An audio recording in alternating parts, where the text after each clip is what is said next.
Tonight, you will lose consciousness for roughly 8 hours. Your muscles will go limp. Your eyes will roll back.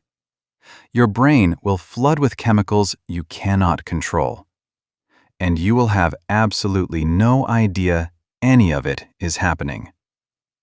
You call this sleep. You do it every single night. But have you ever stopped to ask what actually happens if you don't? Not just one night without sleep, not a groggy morning after a late flight.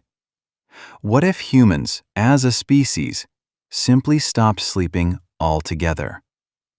What if that 8-hour blackout was permanently switched off?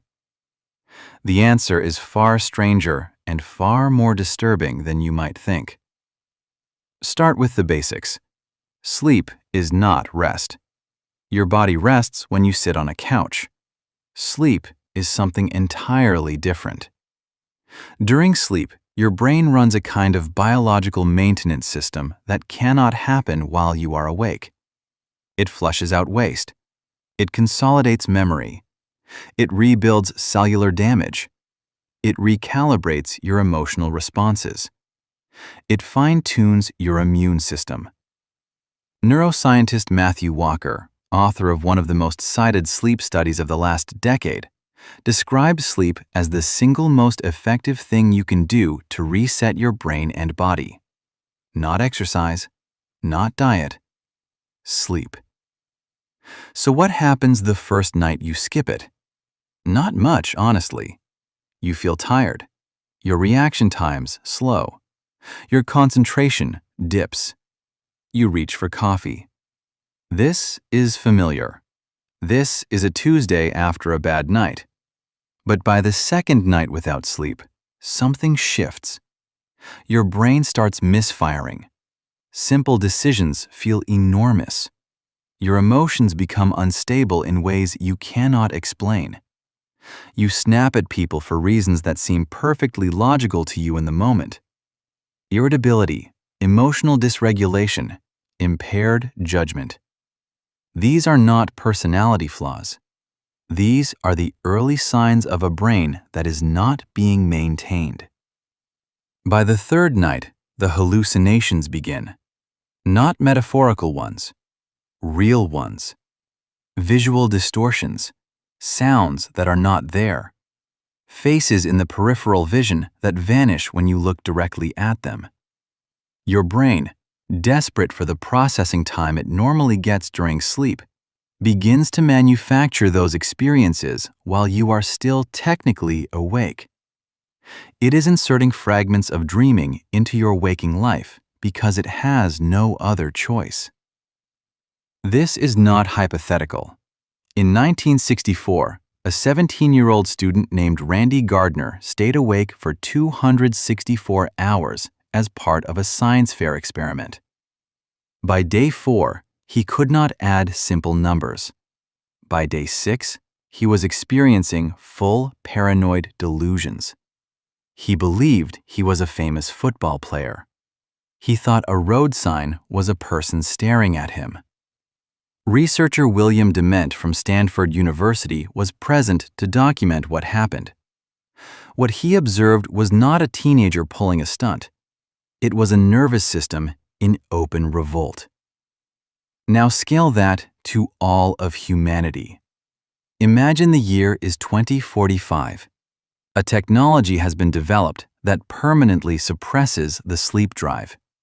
A single injection, no side effects on paper. Governments love it. Economists love it. 8 extra hours per person per day.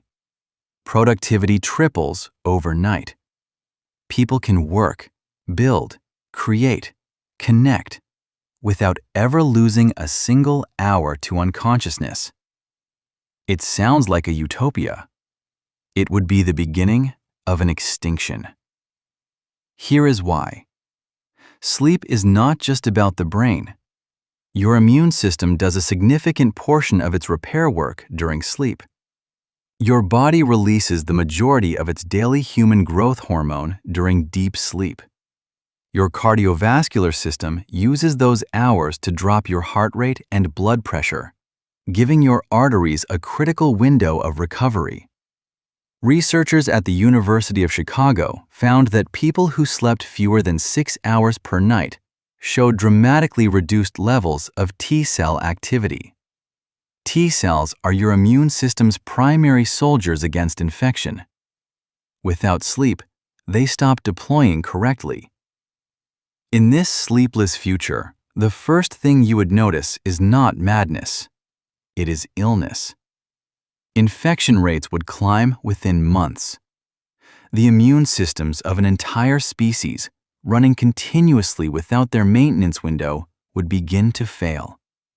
Cancers that the immune system normally catches and destroys in their earliest stages would go unchecked. Viruses that a well-rested body could fight off in 3 days would drag on for weeks. And then comes the cascade. Because sleep does something else that no one talks about enough. It manages the emotional memory system, specifically the amygdala, the part of your brain that processes fear and threat response. Neuroscientist Eddie Ben-Simon at the University of California, Berkeley, found that sleep deprivation causes the amygdala to become 60% more reactive. 60%. Threats that a rested brain processes calmly become existential terrors to a sleep-deprived one.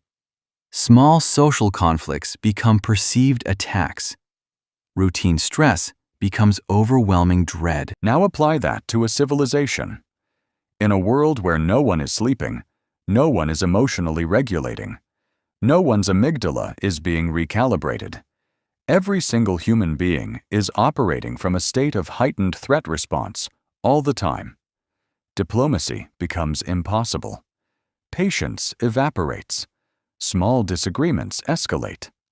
Societies that are held together by the invisible social contract of calm and cooperation would begin to fracture, not because people wanted them to, but because the neurological infrastructure required to maintain that cooperation no longer exists. Conflict would not just increase, it would become biologically inevitable. But here is the part that makes evolutionary biologists go quiet. Sleep did not evolve by accident. Every animal on Earth sleeps. Dolphins sleep with one hemisphere of their brain at a time while the other stays alert. Migrating birds microsleep in flight for a few seconds at a time, thousands of feet in the air. Even fruit flies sleep. Even jellyfish enter a sleep-like state of reduced activity. Sleep is so ancient and so universal that scientists believe it predates the nervous system as we know it. It is not a bug in the design. It is the oldest, deepest maintenance system life ever developed. This means one thing. Evolution had 800 million years to eliminate sleep. It had every reason to. A sleeping animal cannot hunt, cannot run, cannot watch for predators. Every hour of sleep is an hour of vulnerability. And yet, natural selection, the most ruthless optimization process in the known universe, never removed it. Because the cost of not sleeping is always higher than the cost of the vulnerability. Your ancestors slept in the open on the African savanna, surrounded by lions, because the alternative was worse than the lions. Think about what that means. Sleep is not a luxury. It is not a weakness. It is not something high achievers optimize away. It is the thing that kept your entire lineage alive long enough to produce you. In the sleepless civilization of 2045, the collapse would not be dramatic. It would be slow and quiet and entirely predictable in hindsight. Productivity would peak in the first 6 months. Then error rates would climb. Then accidents. Then illness. Then social breakdown.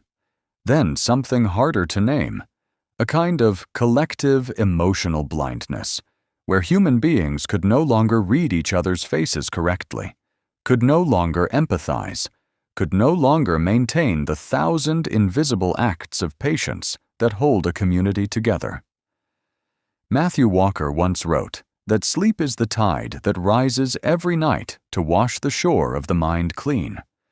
Without it, the shore fills with debris. And eventually, the debris is all there is. The civilization of 2045 would not end with a war or a plague or a catastrophe. It would end with 8 billion people who were technically awake, staring at each other, unable to remember what it felt like to actually be present, unable to think clearly, unable to feel correctly, unable to connect, awake in every technical sense, gone in every meaningful one. So tonight, when you lie down and close your eyes and the world goes dark, know this: that is not lost time. That is not wasted hours. That is the oldest technology in the history of life on this planet doing exactly what it was designed to do. Rebuilding you, preparing you, making you human again. And in a very real sense, it is the only reason you are here at all to think about it.